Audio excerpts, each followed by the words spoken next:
Hi guys, ఈరోజు వచ్చేసి నేను ఈవినింగ్ కాకరకాయ ఫ్రై చేస్తున్నాను. ఇవి మా చెట్టు కాసిన కాకరకాయలు.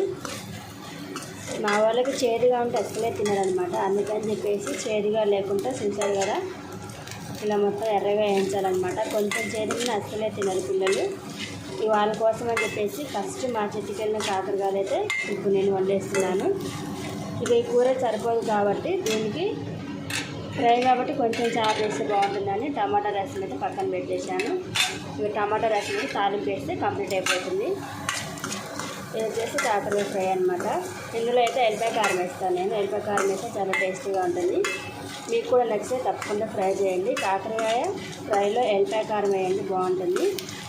మనం కూరలు వేసుకునే కారంలో ఒక 3-4 ఎల్లిపాయలు వేసి దంచి అవి మనం ఇలా కాకరకాయలు ఎర్రగా వేగిన తర్వాత అందులో వేసుకుంటే చాలా టేస్టీగా ఉంటుందన్నమాట.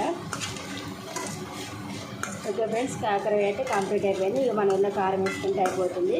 ఒక పక్కనైతే నేను రసం పెట్టేస్తున్నాను, తాలింపు వేయాలి. చూసారు కదా, ఇలా అయితే దంచి పెట్టుకోవాలన్నమాట.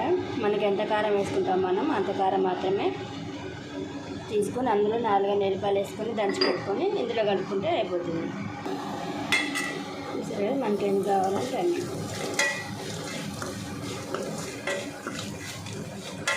స్మెల్ కూడా చాలా బాగా వస్తుంది ఎల్లిపాయలు వేసి దంచితే ఇలా కారంలో.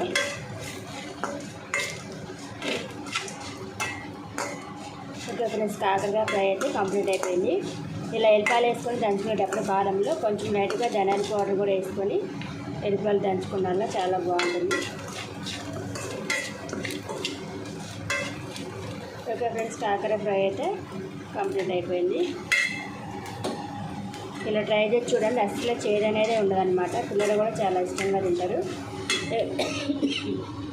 నెక్స్ట్ వచ్చేసి టమాటా రసం ఈ తాలింపు చేస్తే ఈవినింగ్ వంట అయితే కంప్లీట్ అయిపోతుంది.